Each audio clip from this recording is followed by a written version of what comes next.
In over 3 decades, I've learned that truly great car dealerships are only great because of one thing: leadership.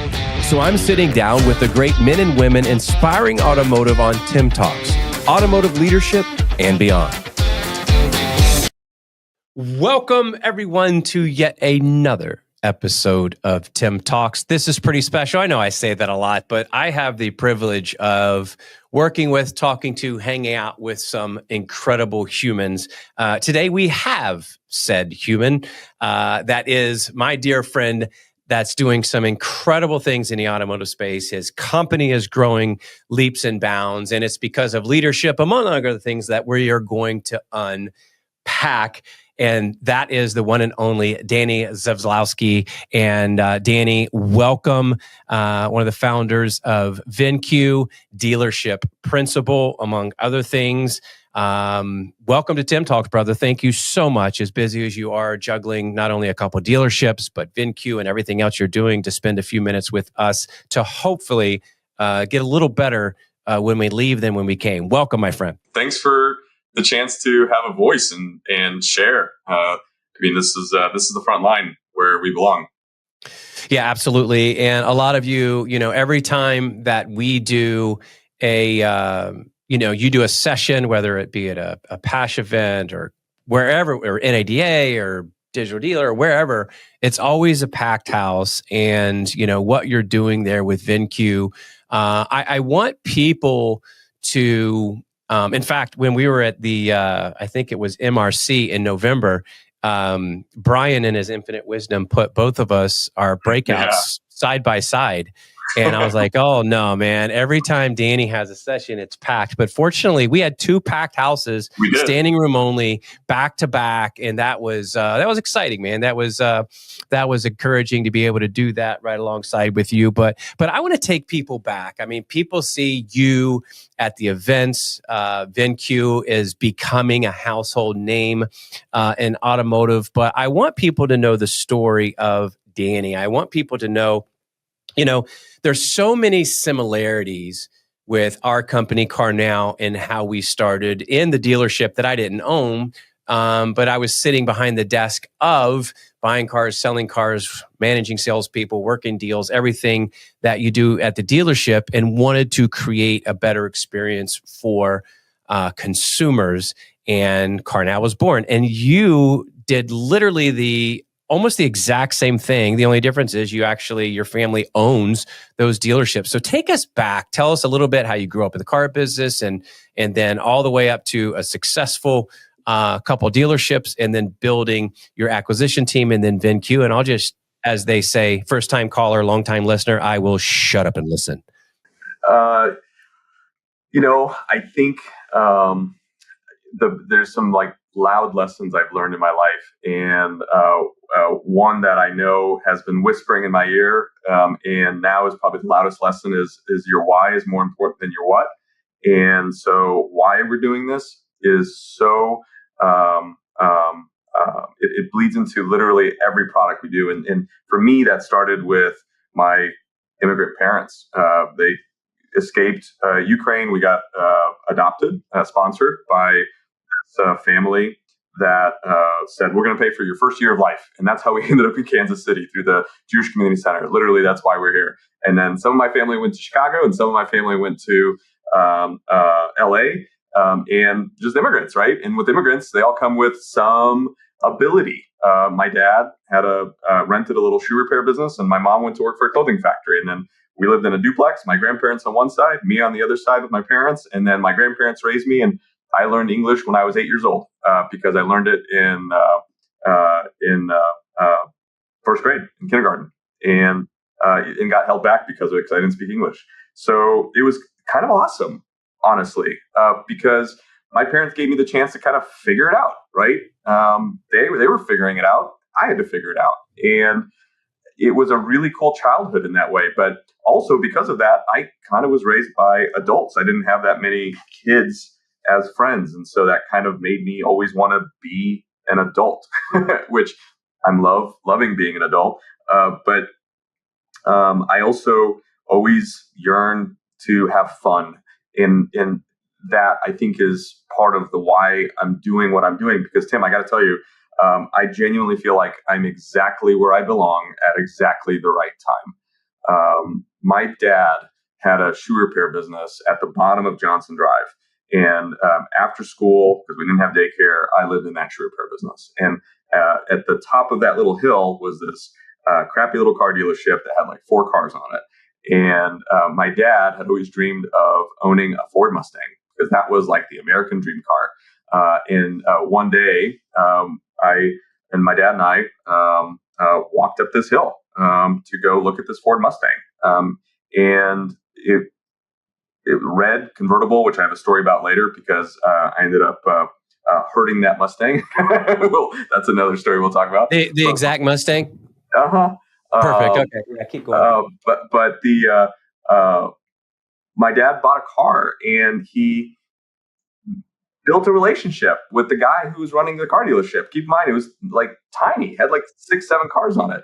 And in buying that car, he discovered his ability to say, hey, what if I come and moonlight here and like work and help sell some cars? And so here's my dad going back and forth between the shoe repair business until he could afford to have somebody staff the shoe repair business because he was selling cars up there. And that was my life. That's how I grew up until my dad became business partners with this guy. And like any immigrant kid, I grew up doing whatever needed to be done, washing cars. I tried fixing them at some point. I sucked at that. But I bet my dad I couldn't, that I could sell cars. And at 14, he let me sell cars. And I remember thinking, I really love technology. And my dad and I went in 2002, 1-ish, to a Sears on Metcalf and bought our very first computer.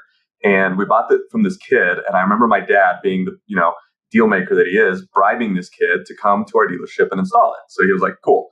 So we bribe this kid. He shows up to the dealership, figures out right away that we're doing everything manually. AutoTrader just came out, and we were going to AutoTrader to list the vehicle. Then we were going to cars to list the vehicle and so forth. And the guy goes, how about I build some software so that you can do that in one place? We're like, cool. So he built VIN stickers that turned into VIN solutions. And that was Matt.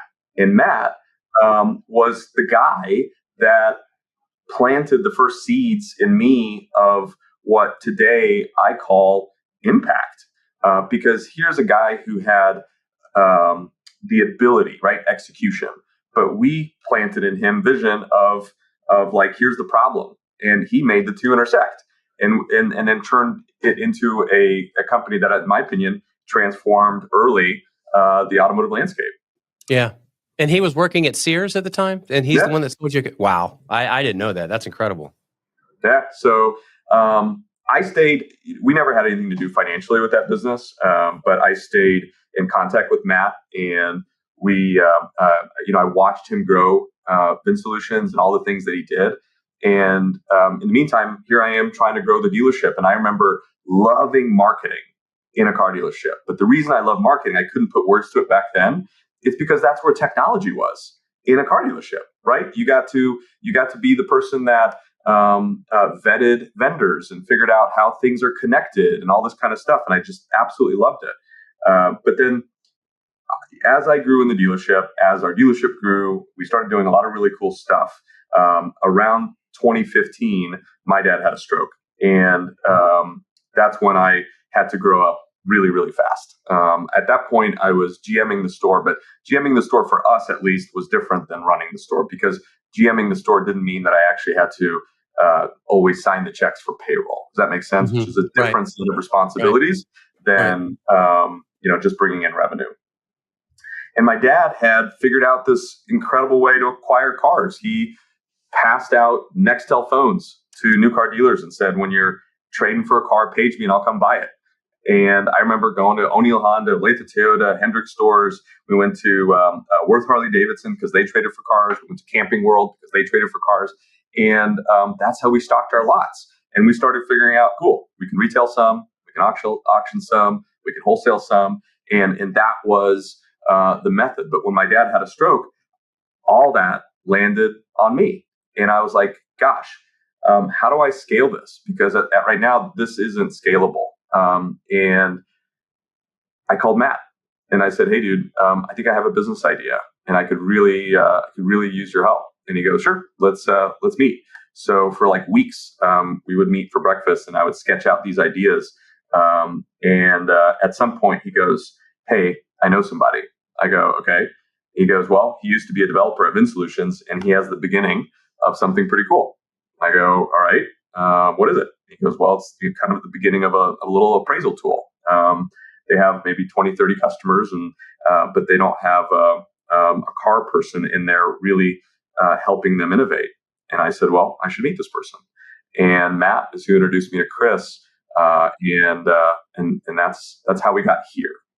No, that's an amazing story. It's so cool. I mean, just to see our stories are so similar. You talk to your people. Our booths, we're right next to each other at NADA. Just seeing the energy, the culture. Let's unpack that a little bit. Um, you know, uh, you talked about. I saw a post that you made. You talked about leading with heart. To create that culture. I always say, it's the steal from John Maxwell. I think the two most important laws of leadership are, number one, the law of attraction. Creating something that people are saying, what is going on here at Carnow? What is going on here at VinCue? What is happening? And then again, the law of duplication, duplicating that energy, duplicating that process, letting the ego, let go. But talk about leading with heart and how you lead your team and how you continue to put wood on the fire. Because look, there's no perfect company. Look, we and our company have gone through some struggle. Every company, very seldom, nobody gets out of this thing called life unscathed without hills and valleys but just talk about a little bit. What do you mean by leading with heart? Unpack that a little bit for us. Yeah. So when I was going through really tough times, when my dad had a stroke, I also the person I was married to passed away, and so all this stuff happened at once. And you always think as a human, well, that's not going to happen to me. Yeah. That's not going to happen to me. And then later, somebody called it a season of life, Right. and man, it was a really hard season, and that season lasted like 3 years. And Mm. I thought I was immune to getting hit over the head. I always heard about other people kind of going through these seasons of life. And, it kind of took me back to watching how much my parents struggled to figure it out. You learn all these lessons in reverse.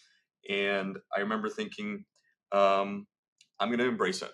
I'm going to figure out a way to not become a victim of it, but to use it as fuel to and not turn it into bitterness, but turn it into love.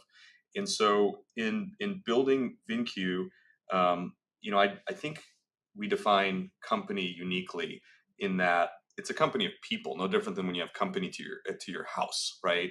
For a party, and that party has culture. People hopefully have fun and they feel embraced and they feel like they have a purpose to be there. And that's really what I wanted here at VinCue. Um, we didn't set out to compete with anybody. We set out to solve a problem. At my car dealership, we saw how there were 5 or 6 different systems required just to manage a car. And at first, I thought that was cool, having 3 monitors and 17 tabs open, until I kind of began to resent it and go, this doesn't feel efficient. This doesn't feel like it is creating better communication because we're all in silos learning different systems. And I was like, gosh, this is exciting. I have the privilege to look back on 10, 15 years of innovation of how we got here, and I have a vision for the future. Maybe we can assemble some people to create that vision and actually bring it to life. In building that, there's another quote that I heard: "Pain pushes, vision pulls," and I freaking love that quote because you will be pushed by pain and to the point where you will surrender and fall to your knees and say, enough's enough. This is the way it's always been. Nothing's going to change. Or you will say, screw it. There's got to be a better way. And then vision will start pulling you. And I don't believe anybody has ever accomplished anything of significant value without both. I think some people have vision. Some people have execution. Not many have both. And so when you meet those people, love them, hold on to them, empower them, because leadership is that. It is helping other people scale. And so we had an idea, and we started looking for people that believed in that vision and mission. And you know this, Tim. It's not all clear at any one time, right? It's all being crystallized as you kind of figure it out. So that was kind of the beginning of it. And for a long time, people call your baby ugly, and that's okay, because it's not. Yeah. It's still growing. And so we had to figure out how to mature through every season, and quite frankly, we are no different today in that way of being. It's amazing. We had Troy Duhan of the Premier Auto Group in fact, I think it was the first episode we did this year, we recorded. And he said something very similar. He's gone through some extreme, losing two children, obviously losing everything but one dealership when Hurricane Katrina came through New Orleans. And he said, you have to find purpose through the pain. And I think that there's so many stories, we go through pain, and everybody goes through pain in life. My dad, ironic, car dealership, idea, developing software. Dad had a stroke. Literally the exact same thing happened to me. My dad had a stroke 5 years ago, in 2000, November 17th of 2020. So we go through these things in life. And I think the people that don't speak victimese, that it's okay to hurt, but understanding that when you work on yourself and you say that I'm not going to be a victim and I'm going to continue to get better. Yeah, you don't have to stay there. Yeah, you don't have to stay there. And I love what you said. You didn't set out to compete with anybody. This is strong. You said, we did the same thing. You set out to solve a problem. Yeah, and let's talk about that. So, I do want to mention. In fact, I spent, multiple days last week at great groups like Fletcher Jones. In fact, flying their Chicago stores on Monday to spend some time with their leadership. Whether it's Fletcher Jones or Patrick Abad or Kevin, I could go on and on and on. I do think, and I want you to lean here a little bit. I was actually listening to some people on even Clubhouse this morning. There's one thing that's not debatable, and I think you see this too, Danny, that I'm going to drill it home until people just get sick of hearing it, and hopefully you don't get sick of it here. There is a success leaves clues, and the most successful companies and the most successful dealerships and the most successful humans, there's nothing wrong with confidence, but there's a fine line between confidence and conceit. And the Fletcher Joneses of the world, it's not, some things aren't debatable. They're the number one Mercedes store in the world. They're the number one Audi store in the world. You can't debate it. People come out with the yeah buts. Yeah, but it is. Patrick Abad, largest dealership in Georgia. Can't debate. It is. Kevin Deutsch, incredible human being. What he's doing at he does. Some things are not debatable, but the common denominator through it all, it just gets me nauseous when I hear about leadership going the other way and the arrogance and treating people horribly and slamming phones and all that other stuff, is the humility, and they're never satisfied. Here is dealer groups that are literally not debatable, the best at what they do, and they're constantly watching game film to try to break it and get better because they can just get it. In fact, and grow people. I was at and we're going to have Sasha on hopefully in the next couple of weeks, who runs their BDC. Listen to this, and I know you just met with those guys, I think, but listen to this. Like their BDC, you talk about pouring into people. There's multiple general sales managers that never sold cars before that came from their BDC. Their BDC is so dialed in with how to take care of a customer that they're promoting within their BDC.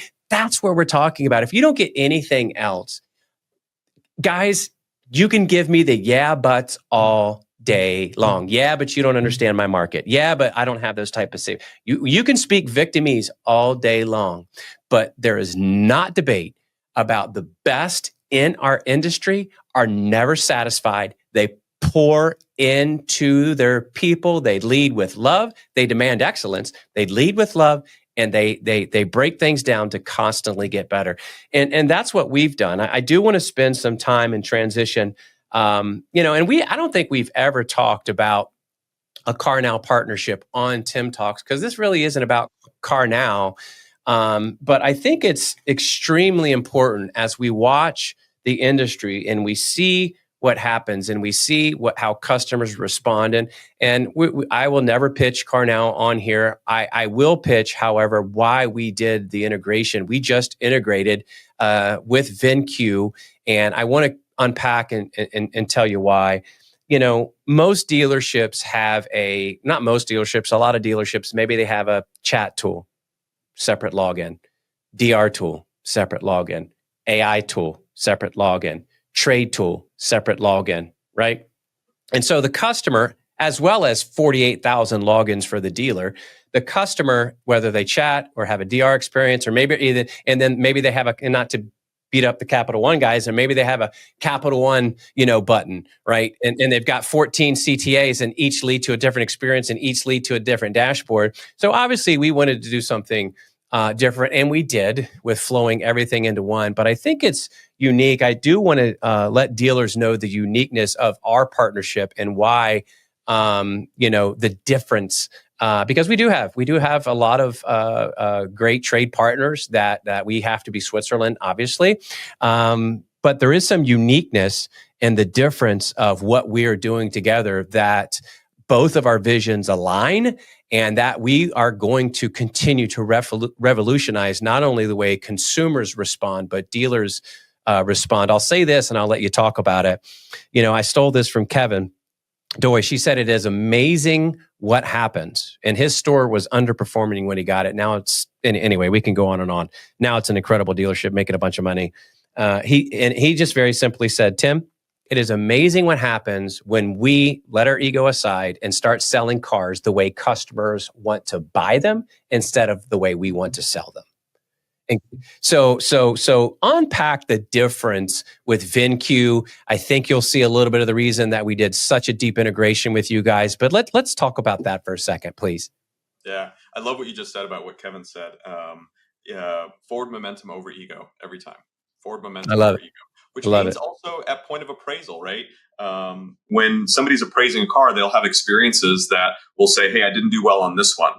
So I'm going to underbid this one, or maybe I can steal this one because I'm talking to the customer. Those days are either numbered or gone, in my opinion, and I don't believe that they were actually ever the right way to do things. And so I think that's the foundation of the logic in the way that we think. So let's solve the problem as an example. At my own store, I know that if a customer were to walk in, depending on the sales manager they were going to work with, they'd get a different number, right? Because back in the day, they would be looking at different information. They would have ego that would play into it. And we eventually called that enforced appraisal direction, meaning there are so many cool insights, modern insights that exist today, like average days to sale, like market demand data, competitor demand data, CRM data, right? These are all, this is all data that helps a dealer understand, number one, are they going to succeed with that vehicle? And what's the predicted days to sell that vehicle? And what's the market doing in a modern way outside of old metrics like market day supply? Because that's not unique to your store. And so the lesson that we learned was, even in a dealer group that has, call it 20 stores, every one of those stores has a unique ability to ingest a car and then digest a car profitably. And so the offers should not be the same, right? A Mercedes store trading for a G-Wagon is going to pay more than a Honda store trading for a G-Wagon. That's just is what it is. And so that customer experience is dependent on whether or not the system can provide a number that is going to both serve the dealer and serve the customer. And so in VINCUE, we've been working really, really hard to create modern AI and machine learning that's centralized to a buy plan that allows you to get what we call a highest and best offer every single time. And then we empower the sales managers, the salespeople, fixed in a service, a sales experience to then explain in a modern way why the offer is the offer and how we arrived at the number with all the data to back it up, knowing that anybody can go online and get a number from any big box retailer today. So how do we set ourselves up to serve the customer to win? And that logic, I think, is a modern way of thinking. Yeah, I just it's phenomenal. We're excited about it, for many reasons. For that reason, because we said it ourselves, in a dealer group of any size, you've got different strengths and weaknesses. And I can remember looking at another platform that obviously is predominantly in the automotive space today. But for example, when I left the dealership a decade ago, and they had just stopped making SE 430s. And I can remember, my IMS, my inventory system that I was using, telling me that, I need to be at 80% to market and everything else. But I knew that I could literally pay $1,000, $1,500 at the time out of the book and still make money on that car based on my market. And I think taking that as an old used car guy for 2 decades, like I am and you are, that is one of the main differences. And guys, that's what we wanted to do. We wanted to, and we're taking in cars from QR codes on OTT ads to, table tents to, our repair orders just to get that car, into the system, but we're funneling it through those that are VINCUE partners directly into your IMS. So it's one click. It's literally one click, and you're seeing all that information. I want to land the plane again. Guys, I did want to explain. I'm very sensitive, maybe too sensitive, about making the podcast not a pitch. And this is the first time we've in it, but I felt so passionate about. Bob Lanham and I were talking the other day, and I'm like, man, that's a great idea. We need to at least tell people, why, as you opened up the podcast, the why, when we have to be Switzerland. Again, there's a lot of people out there. That's a great thing. There's, almost 7,000 or 16,000 franchise dealers in the United States. There's a lot of business out there, but there is definitely something that we're doing that is unique.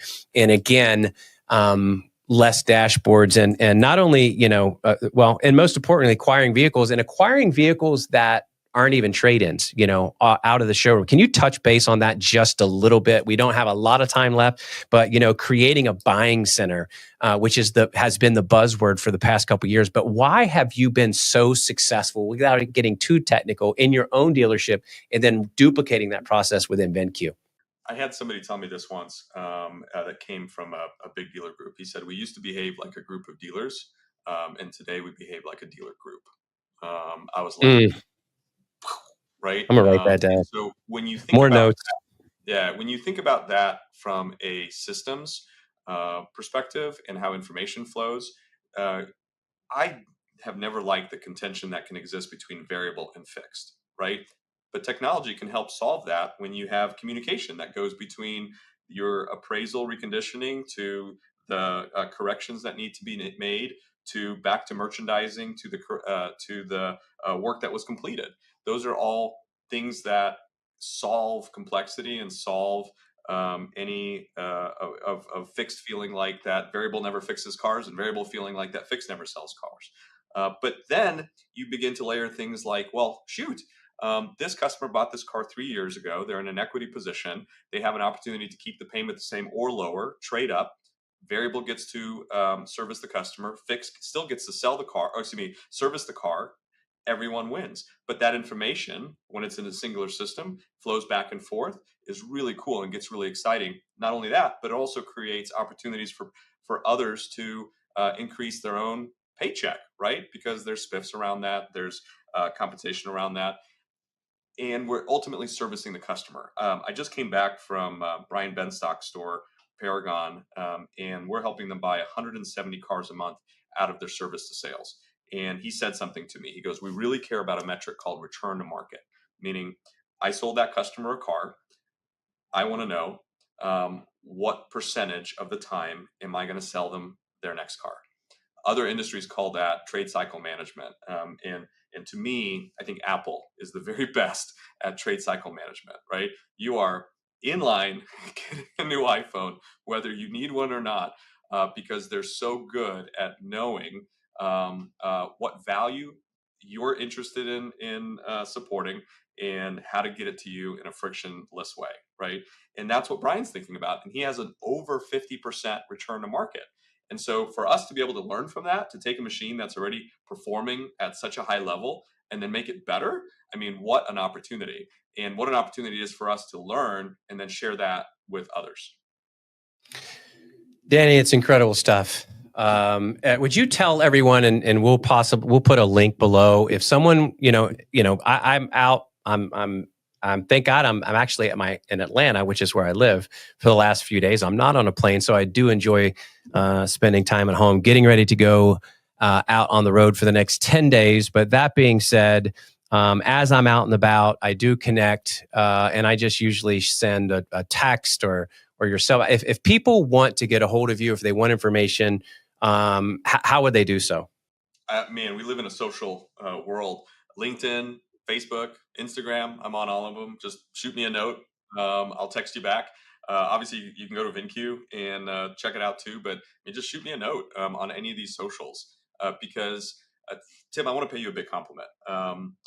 You've, in my opinion, had a chance to step back so many different times and and not be what I would call the pace car within your organization.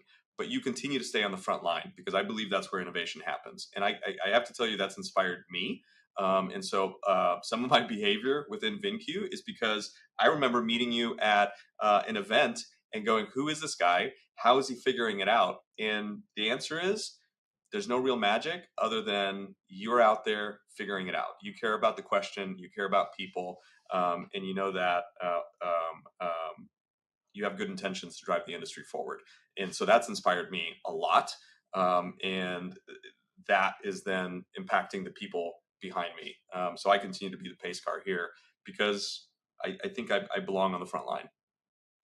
Well, I appreciate that, and you're going to make me tear up a little bit. I'm just a hillbilly from Kentucky, and I just, but you said it in the beginning. I just want to solve a problem. I'm this business has been so good to me and my family, and there's got to be a better way. And no matter what your success, I think that another big law in leadership, people get success. I mean, some people would say, "Oh, we're at 5,000 dealer, we're doing this, we got all these other programs.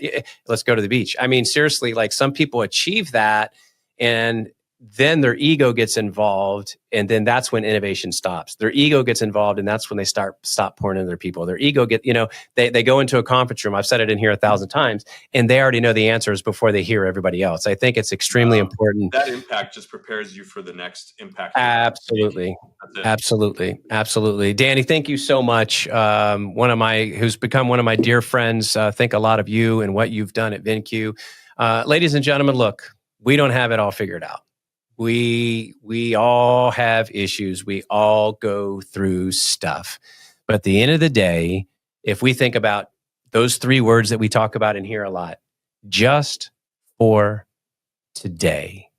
Y'all, we got today. We can dominate today. We can love on people today. Today, we can treat people as though they're more important than me.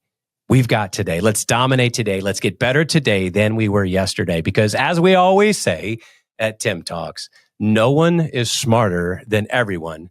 Let's just keep getting better together. We'll see you next time.